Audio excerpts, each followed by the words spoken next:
In this video, we're going to discuss the oil change. Should you do what I do, which is go down to the park and get on your back and crawl under your car? Or should you leave it to the professionals? Look at that, it's a pretty big hole. This is Dashcam Thoughts. I'm not a mechanic. I don't have a background in engineering.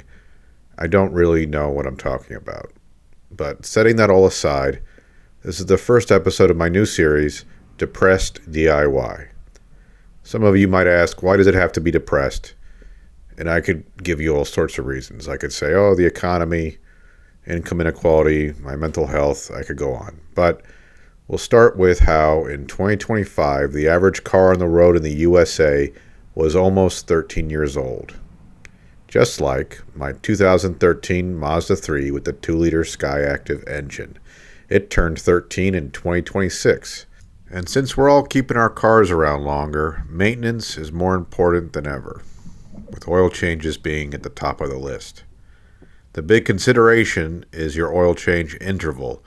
How far and how long do you go between oil changes? My manual states every 7,500 miles or 1 year, unless you deal with things like mountains, traffic, heat, dust.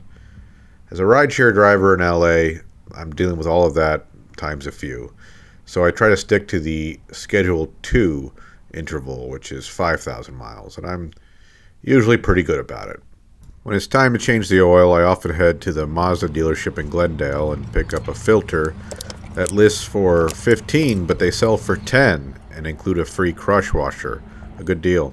I like to have a spare oil drain plug handy and then load up the car with jack stands, a bunch of containers, cardboard, my tools.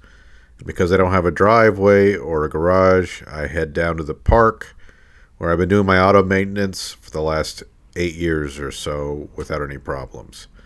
Should you do this at your park? I don't know. I don't know what your park's like. I would scope out any potential spots. If other people do auto maintenance, you could probably do auto maintenance, but don't make a mess. I bought this car used. I did my first 5 or 6 oil changes with the Mazda High Moly engine oil. But then when I started doing rideshare, I switched over to the Valvoline Restore and Protect, which is a lot cheaper. The oil drain plug requires an 8mm hex or Allen wrench attachment, kind of annoying. There's an oil filter wrench. I like to have a couple of cheap oil drain pans. And then you gotta jack the car up. I don't feel qualified to tell anyone how to do that safely, so I'll just say that if you do this improperly and the car falls on you, it could lead to a serious injury or death, so do your research. Before you drain the oil, make sure the filler cap can come off the top of the engine, because if it doesn't for some reason after you drain the oil, you'll have to be towed to a real mechanic. Then you have to deal with the splash guard or splash shield under the engine. My car has a panel for accessing the oil filter and oil drain plug. It seems like very few mechanics can keep a splash guard secured properly after regular service over the years. They're always falling off and getting dragged into the street. It's very annoying. Anyway, when you get under there, you want it to look like this. Dry plug and dry oil filter housing. I had a few changes last year where it looked like this, where there was clearly a leak. So I got a new plug and got better about using a new washer every time, and also started using a torque wrench, and I haven't had any issues since. You should also be sure you know which plug to get. Like, this is for the transmission fluid. You don't want to get those confused. The filter does get in the way of the wrench, and so you can use an extension, or you can just take the filter out first before you take the plug out. And the plug should come out pretty easily if it was torqued properly. I have dropped the plug into the oil a few times. That's why a spare is a good idea. And when the oil first comes out, it's going to shoot back about a foot pretty strong. So have that pan tilted up and high, and then adjust as it drips down directly. Same thing for the filter. Surprising amount of oil is going to come out. Have that pan ready. A funnel like this is a good idea because you can put it on top and pour oil in without having to hold it. The capacity of this engine is 4.4 quarts, so I always have 0.6 quarts of clean oil left over from the last oil change. And I just pour that through at the end to sort of rinse it out.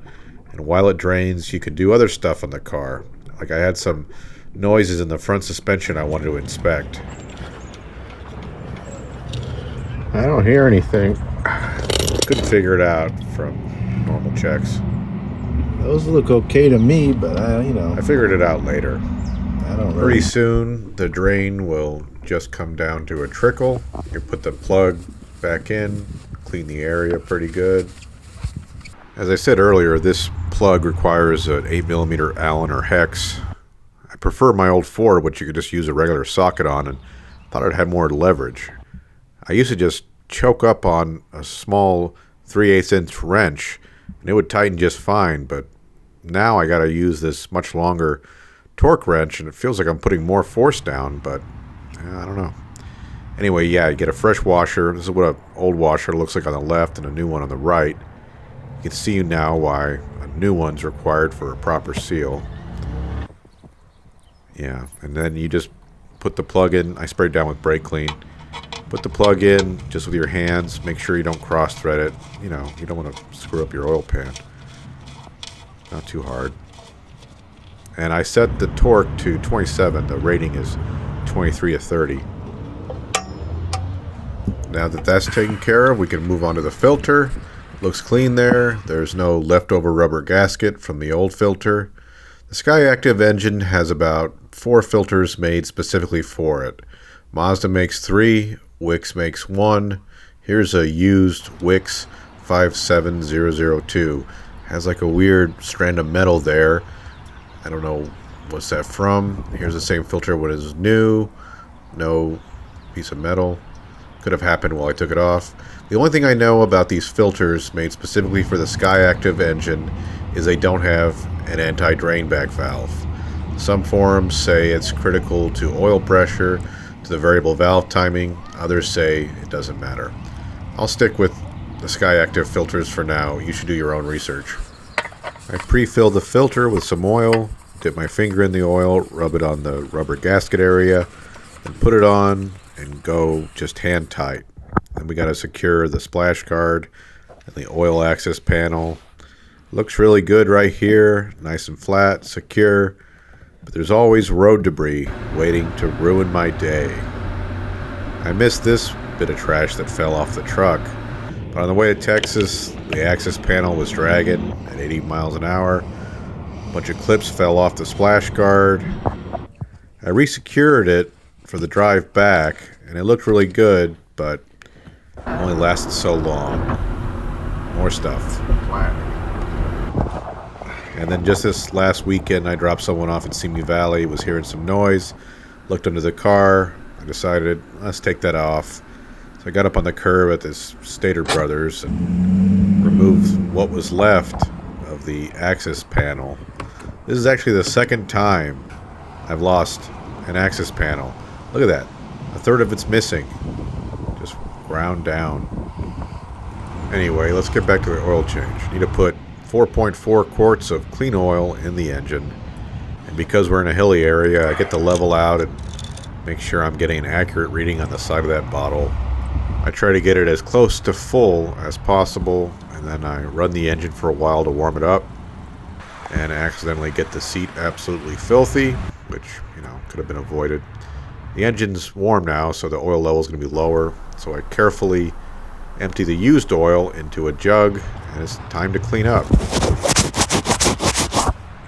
Those stains there are from somebody else. This won't take long. Okay, I've cleaned everything up. I got the car loaded. It's time to drop off the used motor oil at an auto supply place that can recycle it. And then I decide to go to a gas station to check the level of the oil again. I decide that gas station is not flat enough. I will drive to another gas station that is flatter. And I get there, and I decide to top it off a little, and then I drop the oil filler cap into the engine bay. This is actually the second time this has happened to me at this gas station. So I'm embarrassed, and I leave. But then I think about how there's a big hill on the way home, and I might spill oil from the top of the engine onto the spark plug boots and cause a misfire. That happened to me before. So I pull over to the side of the road, get my tools out, partially remove the splash guard, grab the oil filler cap. Thankfully, no oil has spilled from the top of the engine. So once I put the oil filler cap back on, reattach the splash guard, I can say with all confidence that this has been a successful oil change.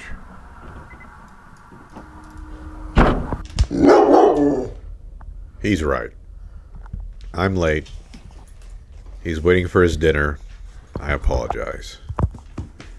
Which brings us to the depressed DIY question of the video. Should I change my engine oil in the parking lot of a public park? And I think we all know the answer to that one. You probably shouldn't. I'm not sure why I do. Also, I ripped a huge hole in my pants. Look at that. It's a pretty big hole.